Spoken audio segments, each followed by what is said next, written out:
We're currently on vacation and we're in this really beautiful Airbnb in Richmond, Virginia.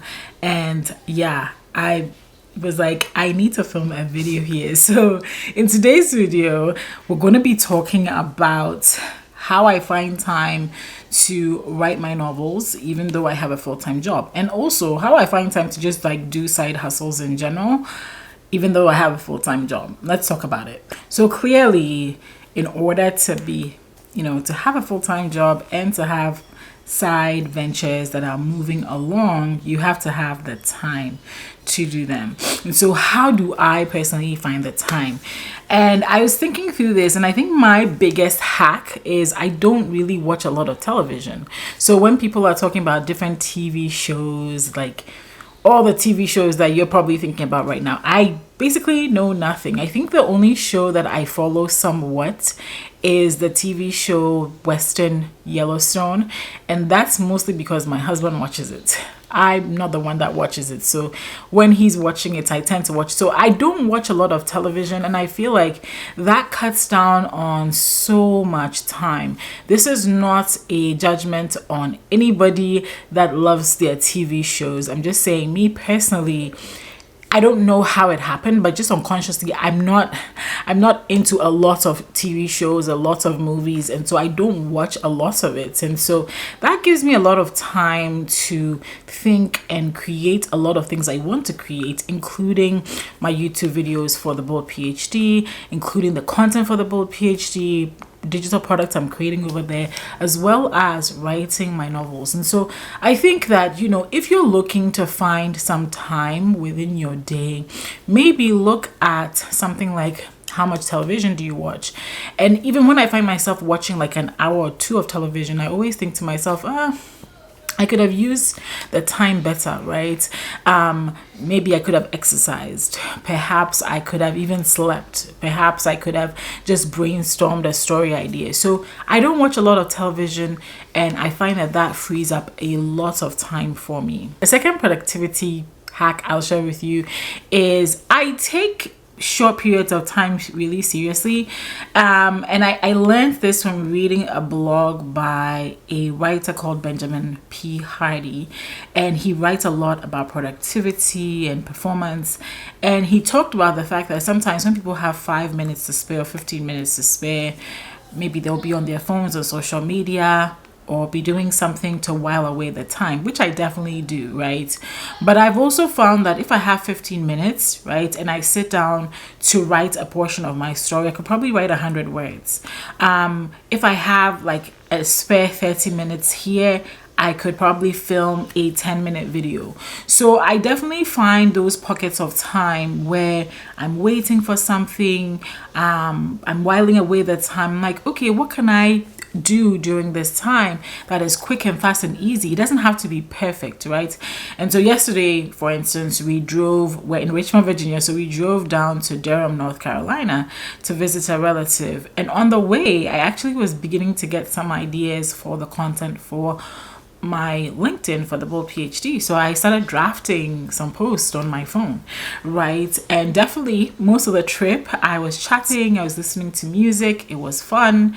But I also found those times where maybe we had stopped chatting and my mind was sort of wandering to, create something, to sometimes use my phone to take some videos. It's really helpful. Like even for this video, right, you'll see some of the B-roll I took from our trip in this video. So in those pockets of time where it seems like, okay, nothing is happening, you're waiting, you're traveling, I always find that you can still be creative in those moments.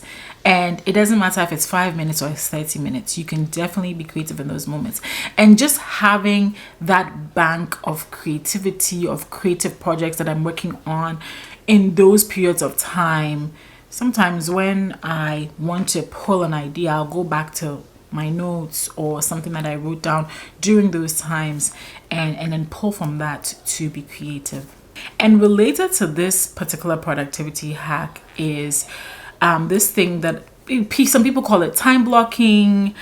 I don't know. I don't really have a word for it. But what I do is I'll focus, right? I'll say, okay, I'm setting a timer for 30 minutes. And during these 30 minutes, I'm just going to focus and I'm going to write. I'm just going to focus and write. So I have a timer within the tool I write with. I use a tool known as Atticus to write my books. There's also a Google Chrome extension known as Forest. I've used this in the past when I'm writing and creating as well. And so as I'm creating, I'll turn on the timer. I'll tell myself 30 minutes, okay? So I'll just go ahead, be writing my story, be working on whatever it is I'm working on for that time slot. When the timer goes off, I give myself permission to go and do everything else. I give myself permission to be distracted, right? So I feel like sometimes, again, people underestimate what you can do in 30 minutes. People people always underestimate this. And it's in those 5 minutes, those 15 minutes, those 30 minutes of time that sometimes you can create something that, I don't know, like just changes your life. Like the Bold PhD, right? Maybe I have to do a separate video, but that thing I started has opened up so many opportunities for me to speak, opportunities for me to coach people, opportunities for me to sell my courses. It's incredible, right? And I didn't, the thing about the Bold PhD is I don't even post every single week because sometimes I just don't have the bandwidth. But up until this point, I've posted 150 videos on that channel, and every single day new people are finding me and connecting with me and reaching out to me for one thing or the other, right? Whether it's invitations to speak or coach or whatever it is. Don't underestimate what you could possibly do within, a certain amount of time. Another productivity hack is having a support system. I feel like in a lot of the productivity content that is discussed online, this particular one is not discussed a whole lot because, okay, yeah, I've shared some of them with you, right? I don't watch television. I find those pockets of time to work. I set a timer, but I feel like none of that, even in my little pockets of time, right, would not be possible if I didn't have a support system.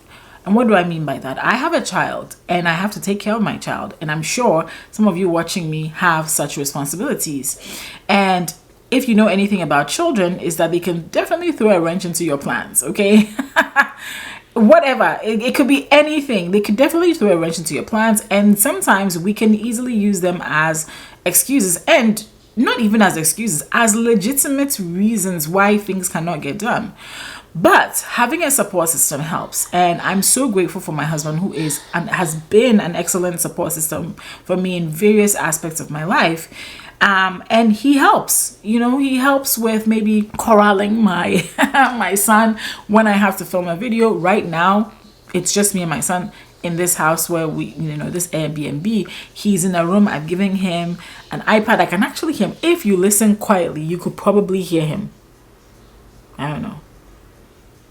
Anyway, he's over there. He's watching something that I know what he's watching, and I'm filming this really quickly. Yeah, that's him. I'm filming this really quickly so that I can go, check on him. But the point I'm trying to make is that sometimes people also underestimate how much having a support system helps.